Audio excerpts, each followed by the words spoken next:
Some good news. Another PBC fighter will attempt to become undisputed champion. Looks like they're finalizing the Canelo Alvarez-Caleb Plant undisputed fight, according to theathletic.com and Lance Pugmire. I wonder if Charlo failing to get over the line against Castano for undisputed has influenced the PBC decision to go for this. I think they want an undisputed champion in-house, or maybe a couple. And this is how it's done in boxing. You don't sit on the belt trying to stop the other network or promotional company getting an undisputed champion.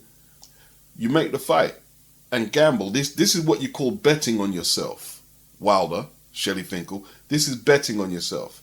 And for anyone who thinks that I'm some Canelo fan, no, I'm not. I'm glad Caleb is taking his opportunity, and he should be. I'm glad. May the best man win. I don't have a dog in this fight at all. I believe Canelo will win though, but I don't have no dog in the fight. I was just upset that I was thinking Caleb is going to blow this opportunity. But of course he should go for undisputed. Of course he should. This is a massive legacy fight if he can get it. He needs to train hard and go for it. Canelo's not unbeatable. He's good, but he's not unbeatable. So a lot of interesting developments.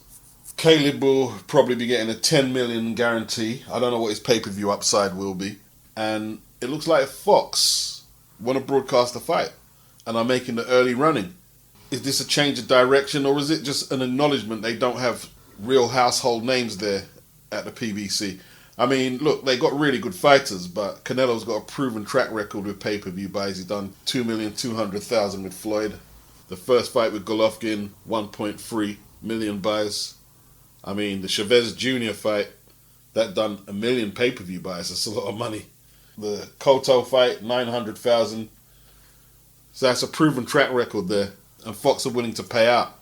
Canelo, being a free agent, is able to alternate between DAZN, Fox, and Top Rank if the right fight is there and the right money is there. Good to see some real boxing promotion across the pond. It's like old school America. What people are not factoring in is the boxers, they risk their health. That's a big gamble, risking your health.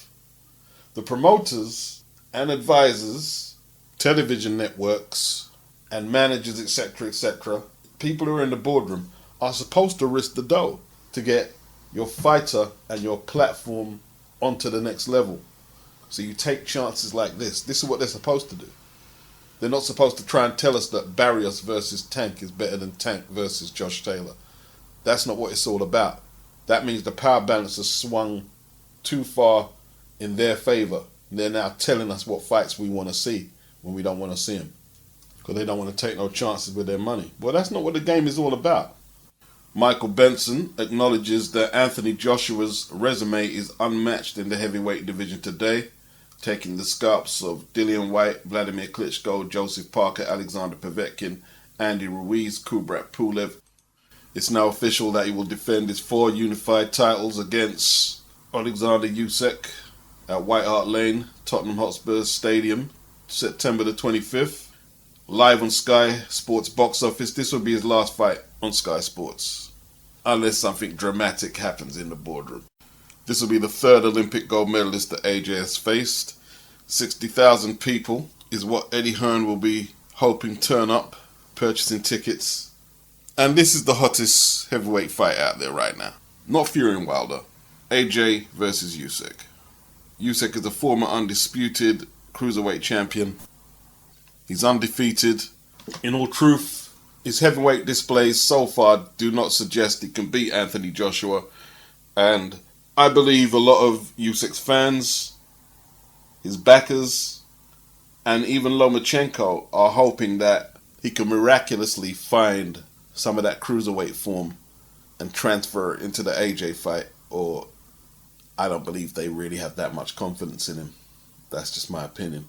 But he is an undefeated former cruiserweight champion, former Olympic gold medalist, a great boxer, and he has to be given that respect as well. You know, there's no excuses for AJ. He has a full camp to prepare for this. There can be no, oh, he's still feeling the blues because the Fury fight collapsed. None of that. None of that at all. And likewise for USYK, we don't want to hear, oh, well, he was a blown-up cruiser, especially if he was pumping him up to beat AJ beforehand. We don't want to hear that. It's weird. People are saying it's straight pound for pound #1 for USYK if he wins, but Joshua probably wouldn't even make the top 10 on their list if he wins. Whether he was unsure whether he was going to carry on boxing. First of all, have you had any contact with Billy Joe recently about the future of his career, and do you think he will carry on? I'm not too sure if he'll carry on or not. I've not had no contact with Billy Joe, no. We haven't had no contact, no. I'm not too sure if Billy Joe will continue fighting. I've just got to look at what the landscape is at the moment, you know what I mean? I wish Billy Joe and his family all the best, and it was unfortunate he got his eye socket broke in the 8th round, yeah. And if he was to come back, do you think you'd still be working with him? No. Okay. No. Quite a definitive answer there from Mark TIBBS. He will not be training Billy Joe Saunders if Billy Joe Saunders comes back. Question that needs to be asked after that is, will Billy come back? Are the PBC changing their approach for what will be the best thing for boxing, and the opposite of what Floyd said he was going to do with Tank Davis and keep all the fights in-house? Errol Spence is saying he wants Crawford's people and Top Rank, his people and Al Heyman to talk and see if they can make the fight happen. Now, is this all talk? I don't know. He hasn't got too long left at welterweight. He acknowledged that. He said he's been at welterweight too long. It looks like the Caleb Plant CANELO fight's going through. So perhaps the PBC are realizing now that the in-house fight thing has a very short shelf life as a sustainable model in boxing. They've had a lot of their fighters there a long time doing in-house fights. It's time to really bet on yourself in the true sense of the word. Hope Spence isn't overlooking Manny Pacquiao though. It's a big obstacle.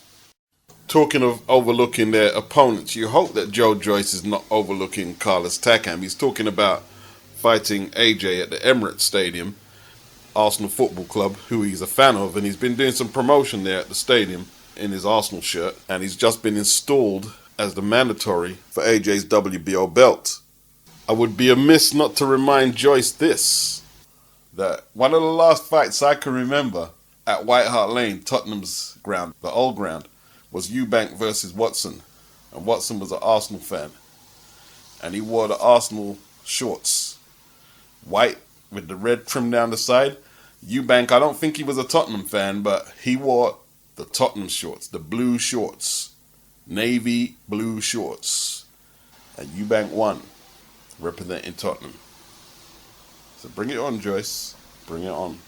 In all truth, this was concocted by Frank Warren as well. He supports Arsenal.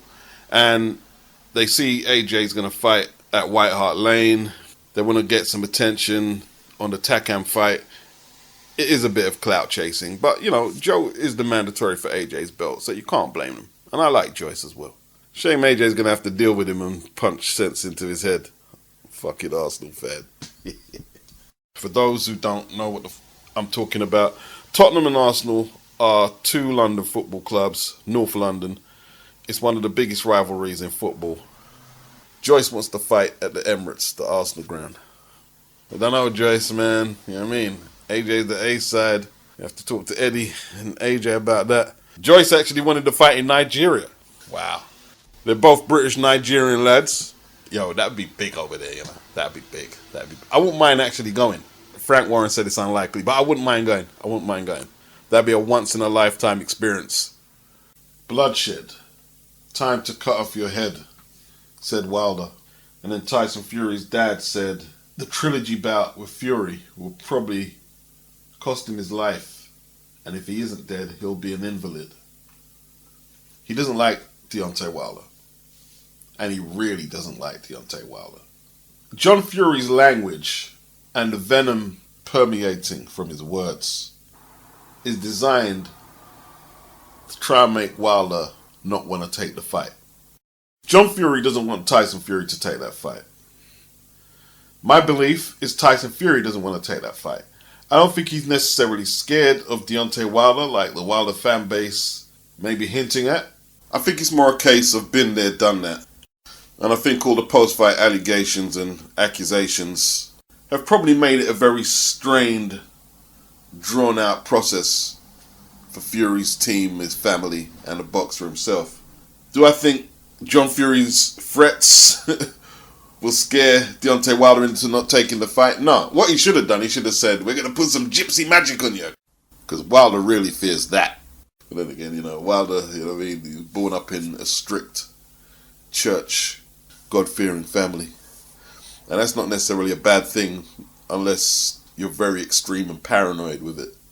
Then you've got the damage control. Well, see, Tyson Fury and Bob Arum are so arrogant. They're not even really doing damage control. First of all, Bob said, the fight's not postponed. We're going to monitor the situation. Then it was pushed back to September. Now it's October. Tyson Fury hasn't made a statement himself. Joe Parker apparently caught it. Then he was seen swanning about at the Conor McGregor event. But perhaps, you know, he tested positive like Tyson Fury and then was tested negative in a matter of days, which seems very convenient. Tyson was seen out shopping and taking pictures with the public, which aroused a lot of suspicion if he ever had it at all. Who knows? Who knows? Deontay Wilder's wife is skeptical whether Fury ever had COVID. And we haven't really heard a definitive reply from Team Wilder or Shelley Finkel about what they're going to do. Are they going to wait for Tyson Fury? Because, you know, they might be getting strung along for a while. I don't know. I don't know what they're doing. Lopez and Kambosos were supposed to meet on June the 5th on the Triller Fight Club main event. Now, because of the Mayweather-Logan Paul fight that was scheduled for the following day of their fight, they had to pick another date. All eyes were on that fight there. The second date was June the 19th in Miami, same place where the first fight was scheduled, and Lopez contracted coronavirus.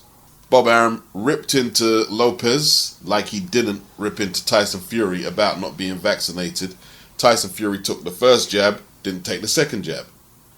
Maybe Lopez didn't take no jabs at all. Kambosos, he was pissed off with Lopez. And now the fight is in limbo. Triller were talking about they want to put the fight in Australia to recoup some of that $6 million purse bid money that they shelled out to get the fight. Bob was only going to pitch up $2 million.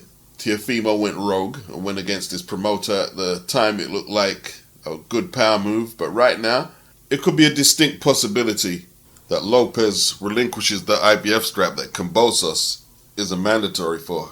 Now, the Australian location, I don't know, looks like Australia is in freefall with the coronavirus. They were styling on the rest of the world for long periods, virtually having no restrictions and not many cases with the coronavirus. Well, that's got flipped on its head. So, where do we go from here? Teofimo Lopez, according to Boxing Scene, is not interested in waiting any longer than necessary for his next fight.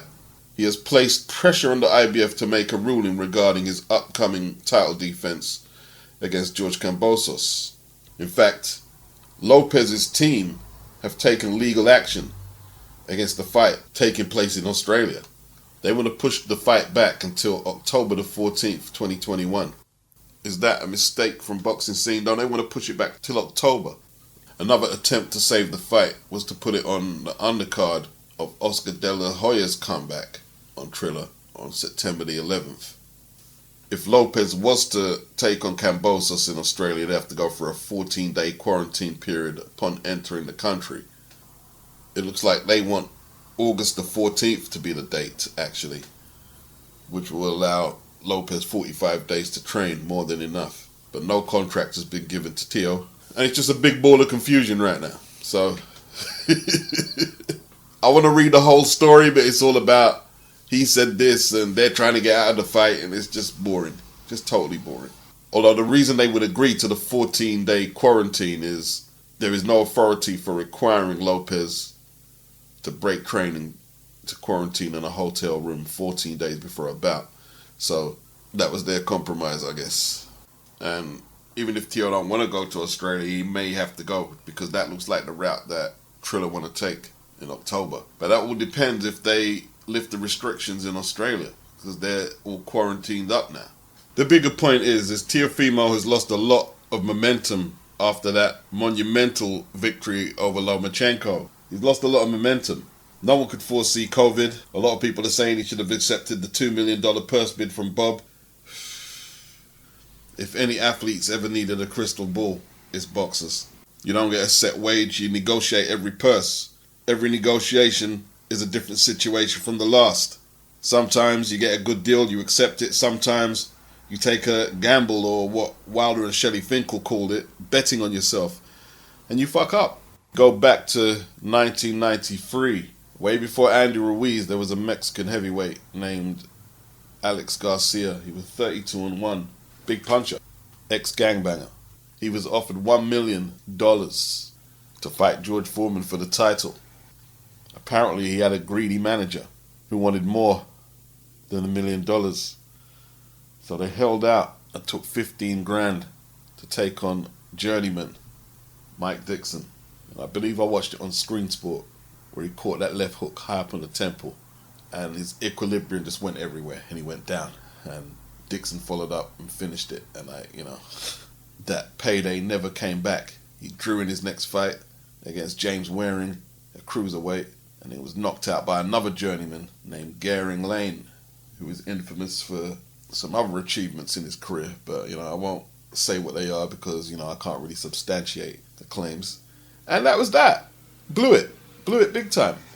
Vivian Harris was offered $750,000 to unify his WBA 140 title with Ricky Hatton's IBF belt. $750,000 was $300,000 more than what he got for his title defense against the Turk, Urkel. He turned down the Hatton fight, saying he didn't want to fight in Britain. Everybody was shocked by the decision. He went on to fight Carlos Mausa, who was thought to be a no-hoper from Colombia. Vivian had Manny Stewart in his corner. Manny nearly had a heart attack, as Vivian didn't seem to be able to deal with Mausa's awkward style, which wasn't very conventional, and he seemed to be panicking in there, and he was stopped in the 7th round and lost his belt. No more big paydays after that. I think I was more frustrated than Manny Stewart. I couldn't believe it. I couldn't believe what I was seeing. Eventually, he actually came to the UK, tried to challenge Junior Witter for the WBC belt, and was knocked out in 7. Knocked out pretty badly as well. And his career never really recovered, did it? Never recovered. Luis Ortiz, his team claimed they was lowballed by Eddie Hearn when he offered them $7 million to step in as a replacement for Jarrell Miller. Realizing that they overstepped the boundaries, maybe got a little too greedy, got a little too tricksy, a little too caught up in the leverage tactics that Deontay Wilder and Tyson Fury were engaging in. They blew the payday and realized that they made a mistake soon after. The question is did Luis Ortiz make $7 million in the rematch with Deontay Wilder where he was knocked out? I doubt it very much. Wilder's guarantee was $3 million.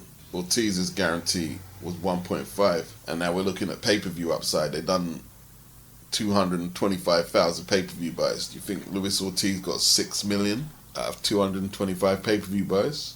I don't do maths.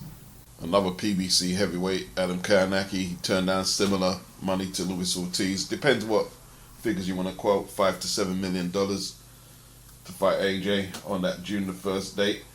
And he turned it down and got knocked out for a purse of 100 to the maximum, possibly 150,000. He got knocked out by Robert Helenius. And the biggest one is Deontay Wilder turning down that DAZN deal for $120 million for 3 fights in 2019. And in his next fight, February 2020, Tyson Fury turned him over. That was a fight for Undisputed, and a lot more money than he was earning for fighting Tyson Fury.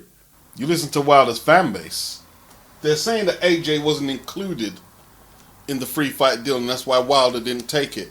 And then Wilder came out and said to Fury, they were going to pay me more to fight AJ than you. But you guys are saying that AJ wasn't included in the free fight deal.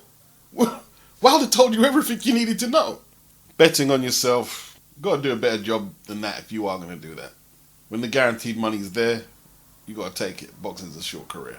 So that's a few examples of it going wrong when boxers have bet on themselves. And here's a few examples when promoters or businessmen have also fumbled and lost big time. We can go back to the 1920s, 1923. Jack Dempsey outpointed the clever Tommy Gibbons in Shelby, Montana. Jack Kearns, Dempsey's manager, was told to name his price by a Shelby, Montana businessman. He asked for $300,000. He got $100,000 in cash on the spot. 2 months later, they paid up another $100,000. They were building a custom-made arena that would hold 40,000. That cost them 82 grand to make. They tried to sell the tickets at $20 and $50. The people in Shelby couldn't afford it. The location of Shelby, being near the Canadian border, just wasn't the location for the regular fight fans to turn up. With a week to go, the mayor of Shelby told Jack Kins, who was a rascal, that they only had $1,600 of the final payment, and tentatively inquired whether he might consider accepting 50 grand in sheep instead of hard cash. A crowd of 7,000 turned up to the custom-built arena that was built to host 40,000. But then a whole load of gate crashers just swarmed the arena and watched the fight for free. The referee wasn't paid his full purse, and the banks of Shelby, who had underwritten the event, they went bust. That's a boxing event.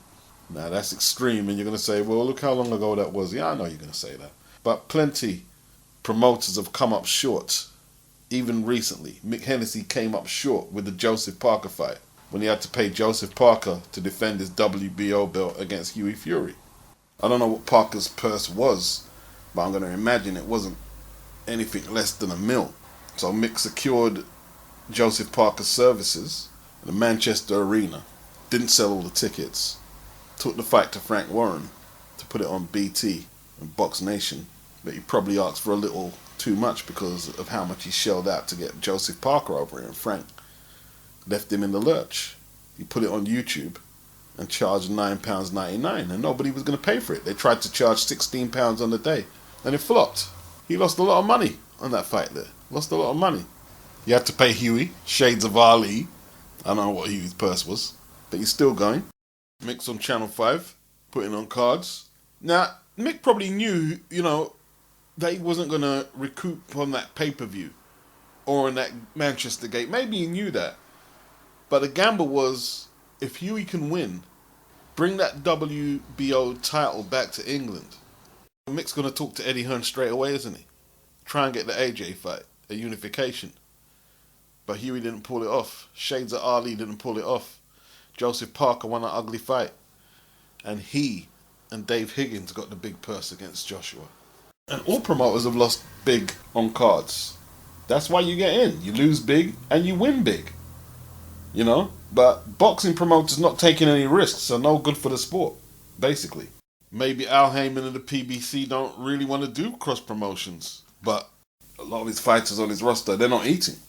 So right now, he's having to accommodate them.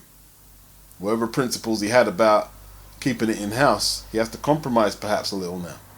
I mean, since 2020, one of his fighters, Stephen Fulton, he's got a WBO belt. Charlo, just the other Saturday, he fought for undisputed WBO and all. Now they're talking about Spence possibly fighting Crawford, trying to take Crawford's WBO belt, trying to arrange a fight with Canelo for all the marbles, including the WBO. So, hard times, you might have to compromise your principles a little.